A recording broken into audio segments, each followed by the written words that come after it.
Good morning, good afternoon, good night. I am Ryan Cook. Whatever time you're watching this video, thanks for watching Common Sense Fishing. I'm still out there.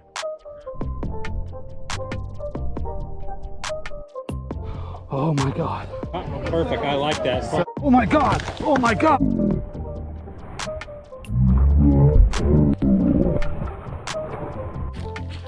Oh my God, get the net, it's a DD. Get the net, bro, please get the net. Oh my God, this is a DD.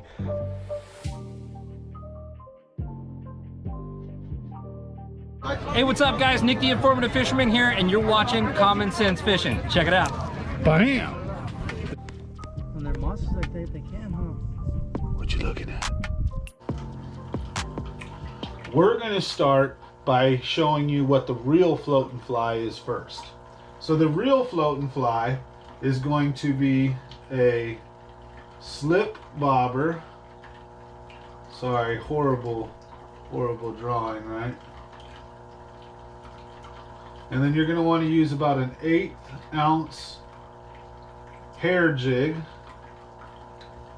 right? And depending on how deep you're wanting to fish, that's where you're going to put your bobber stopper in your line. It's very simple, okay? But it's not. And the way you're going to use this is, let's just say you're fishing New Maloney's and the fish, let's just say you're fishing New Maloney's and the fish, you know, you want to be in 10 to 20 feet deep, whatever. So let's say you're going to set your bobber stopper at, say, 15 feet. So you will set your bobber stopper at about, you'll pull out 15 feet of line and you'll set it at that spot. So you're going to cast out. Your bobber will be floating in the water, and then the line will go through it. And your bobber stopper, let's say it's 15 feet, right? Then what happens is the jig will fall down until that bobber stopper hits the top of the bobber. And you have your little jig down here, right? And then again, you're going to use either wind, current, or your pole to move this bobber either out or parallel and along, and this little jig, just like crappie fishing, just floats out, and you can give your pole little twitches. And because you have a slip bobber, this little jig will instantly twitch as you float it around in there. And then if you want to go deeper, right, you just readjust your bobber stopper to a different depth, and now you'll get your floating fly down to a different depth. And you do the same thing. What you're going to want to do is you're going to move your bobber out and just give it some slight twitches. And then what you're going to look for is, let's say the fish comes up and it here's your jig there. The fish comes up and it eats your jig and goes down, your bobber is going to go down. It's going to be very obvious. However, if the fish comes up and it eats your jig, right, and it goes up or just kind of sits in that same general area, what's going to happen is your bobber, being a slip bobber, is kind of like a pencil bobber, and what will happen is it'll fall over, so it'll be laying sideways. So when your bobber tips over like that, that means you have a fish most likely. So go ahead, and you don't want to set the hook, but you want to immediately start reeling on them just like a drop shot. And a lot of times that's a fish.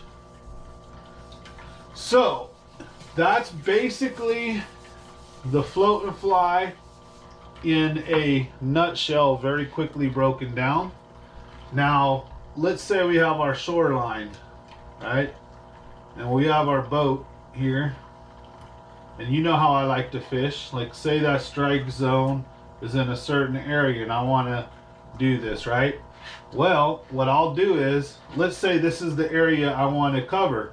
Then what I'll do is I'll actually drive up kind of to the front of it.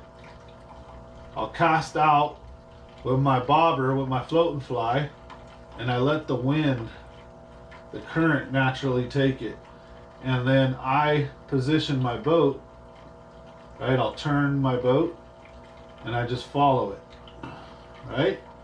And as my bobber, if it drifts too far off, I can pop it back towards me and keep it in that strike zone that I want. And I can just keep my bobber moving along in whatever depth I want. And what I'm going to do is I'm going to work with the current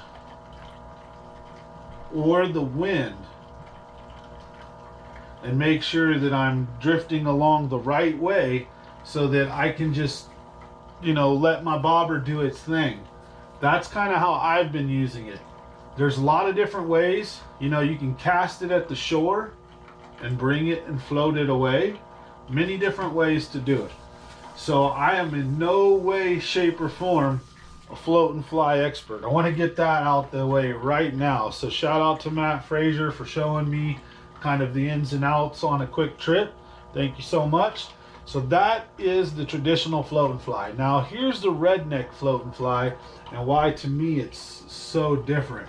And I think it's going to be extremely killer at places like Salt Springs, at Success, at the Delta, at Kelsey, at a lot of rivers and ponds. Okay, so check it out. Let's say here's the redneck float and fly. We should probably start with that. Well, what is a redneck float and fly? So sorry, let's get into that before we show how to use it. So the redneck float and fly is just fixed bobber, right? And our line goes to it. And the same principle. Instead of a jig, I like to use a drop shot hook, and I put a little split shot right there to help me cast it and to help it get down a little faster. And then I nose hook a little 2.8 to 3 inch Kitech. And the reason I do this is I want that tail to have some kick and movement to it, right?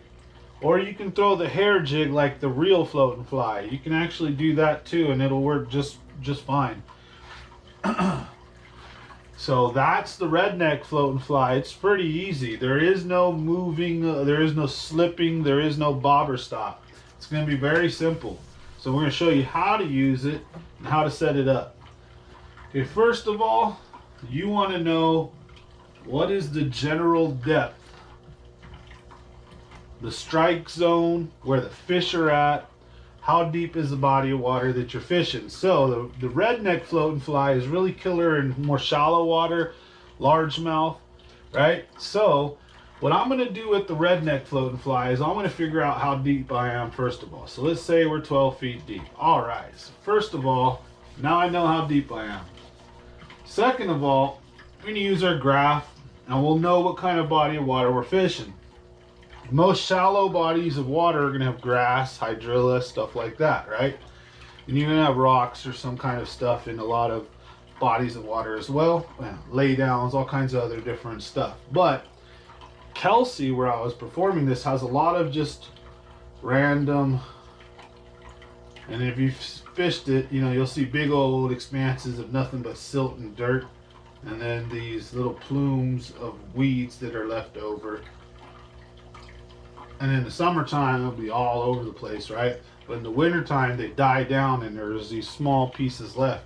And you'll see the fish will be right on the bottom, right behind and in these weed piles. And you'll see them on your fish finder. I don't know if I have any footage of that, but if not, I'll show you how to look for them. And they'll be right in there, basically. All right, guys and gals, I'm going to show you how we rig the Redneck float and fly and what we're doing. So as you can see right now, I have a drop shot set up. So basically all I'm going to do is take my drop shot setup. I'm going to pull the weight off, okay? Then I'm going to take my tag end, and I don't need it sticking through the eye anymore to pull it down. So I'm going to pull this tag end off here. Oh, I'm sorry. Just clip it. Sorry, folks. So we're gonna just take our drop shot setup, and we're gonna take the tag off, right? Boom. Okay. I've got my little 2.8 Kitech. Then what I'm gonna do here is I'm going to take and put one split shot. Sometimes I do two, it just depends. Sometimes I only do one. So I'm going to put it right here. I'm going to take the split shot and I'm going to put it right on the top. Just like this. And then I'm going to close it, not too hard. Just a little bit. That is pretty much how we're going to rig the float and fly up. Then what we're going to do here is we're going to take our rod. And it all depends. So I'm going to show you guys this on the whiteboard. So it all depends on like how deep you're fishing. So say you're fishing McClure or Pedro. To do this, I'm going to use two split shots to help get it down. Now this is a 7-foot rod, so I go like this, and this is about a 9 to 10 foot leader, a little long. So what I'm going to do here is I'm going to go ahead and run it with about an 8-foot leader for now, and if I have to adjust it, I will. We'll go ahead and move the bobber. So where's my bobber at? I have a particular bobber I like to use. My regular red and white one is so hard to see out here. Miss a lot of my fish with it.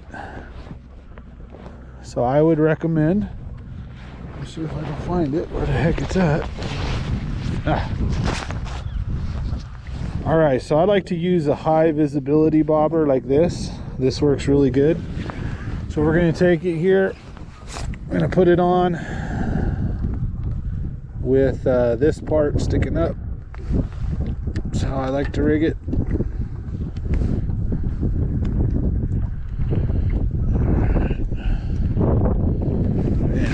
Let's double check our length now. So this is a 7.2, so yeah, we're still a little long. We got about a 9.5 foot leader. So here's what I'm going to do. I'm going to go ahead and pull it down just a little bit.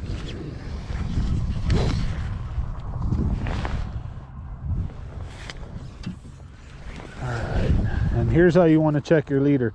So if you're fishing shallow, you're fishing the Delta, Salt Springs Valley Reservoir, a good place to do this technique. So I want mine in about 8 feet. So again, 7-foot rod, got about an 8-foot leader now. So here's perfect. So then I'm just going to take this, oop, it's all tangled around here. I'm just going to go ahead and bomb this out like this here and just let it drift. Watch my bobber and it'll go under. And I'm going to go ahead and let the spot, I'm going to hit spot lock, sit in a spot for a minute. The wind is naturally going to drift my bobber along. Now if my bobber does not start drifting, then that means due to the length of my leader, the lure is either caught in weeds or on the bottom. And so then if that happens, we want to give our bobber just a friendly little tug and help get that little swim bait out of whatever it was stuck in and let it help floating. And also that helps activate bites. So if you're fishing this by itself, it isn't a bad idea to actually cast it out and let it drift a little bit. Now this works really decent in a little bit of wind or current to help move the bait along. Now if not, you just use your rod tip. So you cast it out and just kind of twitch and wiggle your bobber a little bit. So watch, check it out. My bobber's out there, you may not see it, but I'm just basically going to give it a little movement and then stop. and let it go. Right now, what I'm gonna do is, believe it or not, I'm gonna fish it like bait. So I'm just gonna set my rod down and leave it out. I'm gonna set my rod down. I'm gonna leave it out and just watch that bobber. Then what I'm gonna do is throw a blade bait around and just keep my eye on it, and we'll see you in a minute with a fish. Check it out. Hope you guys like today's tips and tricks. We're gonna break down how to throw the Redneck float and fly. We're gonna show you on the whiteboard, and we've already got a few on it. I'm also gonna do a bonus video on how to use the blade bait. So we'll see you on the next fish. Usually right behind the weed clumps or inside of them like this. Now here's what I want to do with a float and fly. So we know this is 12 feet deep. Now I know, let's just say the average weeds are 2 to 3 feet off the bottom. So if I have a 12-foot leader, my float and fly is just going to constantly snag into all of this stuff. So what I want to do is I want it to bump into the tops of this stuff. I want it to kind of get stuck every now and then, and I'll rip it out and then let it float here and then stuck here, and then I might pop it out, vice versa. I want it to bump along the tops of this stuff here. And what's going to happen here is, here's how we're going to use it. So I'm going to cast out, drift, whatever the circumstances are, depending on the current and the wind, right? You got to factor that stuff in, even if you're on the shore. So say we'll just take a little quick tangent. So let's say I'm standing on the shoreline. So here I am. How am I going to float fly? So I'm standing on the shore. Say we're at the delta and the current's going this way. Well, I'm going to cast my float and fly this way and let the current take it, and I'm going to watch my bobber, and then when it gets over here I'm going to reel it in, and I'm going to do that over and over again in different depths. I might try it real close to shore, might try it a little further out, then I might bomb the thing as far as I can, and I'm going to let the current take it parallel to the shoreline. Okay, so if you're fishing on shore, the delta, any of those places like that, you can still use the float and fly. Same thing if you're on a boat, right? If you're doing it from a boat, you can use the same principle, but instead of being stuck on shore, you're on a boat. So hope that makes sense. All right, so back to our little picture here. So I'm gonna get my float and fly out. So let's say it's here. So we got my bobber out, and I've casted, and now my little Kitech swim bait's down there. My line is kind of slack and laying in the water, and it's coming up to me here in the boat, right? And here I am. So what I want to do is, again, want to work with the wind, current, or whatever to try to help naturally move my bait. And if not, I will just pop my pole and give this little 1-inch bumps every now and then. You do not want to move it. If you're moving it, you don't want to move it more than every 30 seconds to a minute. You don't want to move it a lot.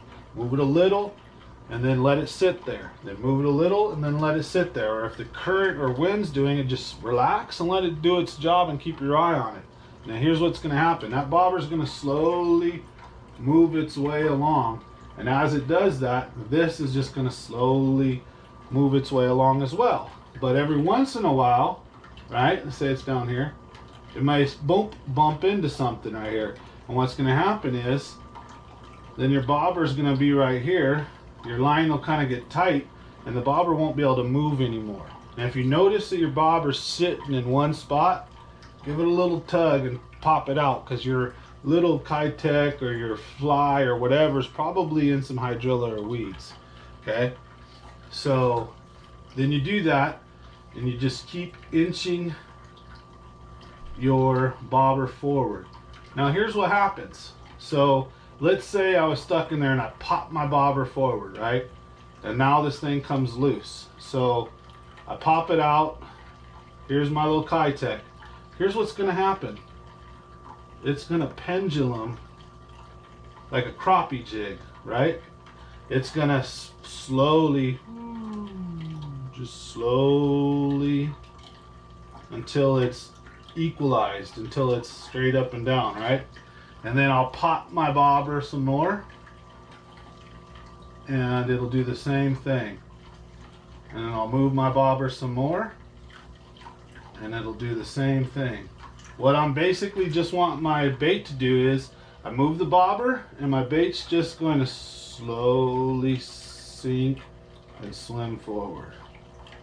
And then once it hits underneath the bobber, I move the bobber and it'll bring it up a little bit, and then it'll do the same thing. It'll lazily swim forward and down. And your bobber with this will just bloop, go straight under. And the way I want you to work it is when your bobber goes under, you know, don't give it too long. Just give it a brief moment and basically immediately start reeling like a madman, like you're using a drop shot. Don't set the hook on. Okay, so that is the redneck float and fly in a nutshell. Now we've also done the traditional float and fly. Didn't break it down the greatest, but again, I hope these tips and tricks help. All right, I think we got a bobber down here. Let's see what happens.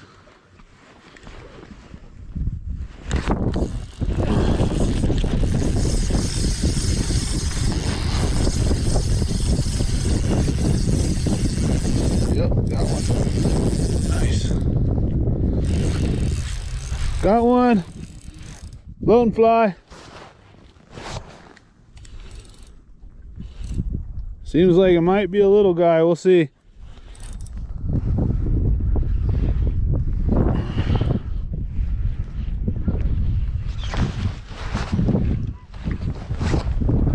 Maybe not so little, huh?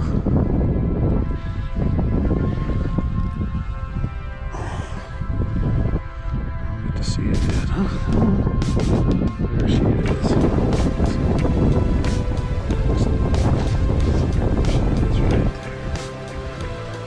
Okay. Hit the net.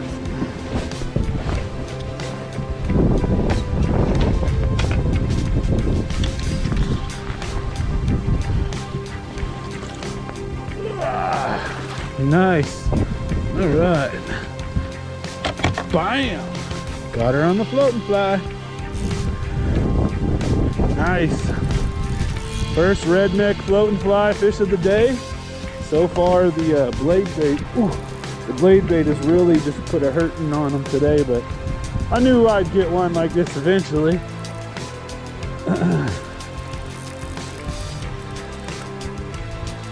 I didn't get to see the jump, so we'll see right now.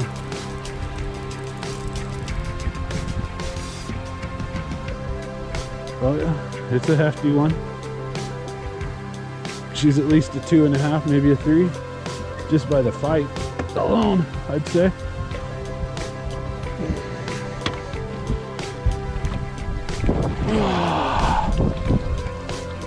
Yeah, baby. All right. And here's my hook. Oh, yep. I thought I lost it. And there he is. My redneck float and fly. Sweet. Hooked right in the lip, dragging her across the grass. And she came out to play. Yeah, you having fun, Z-Man? We got Justin out here with his pops. They're already on a few. So, yeah, we'll see you guys on the next fish.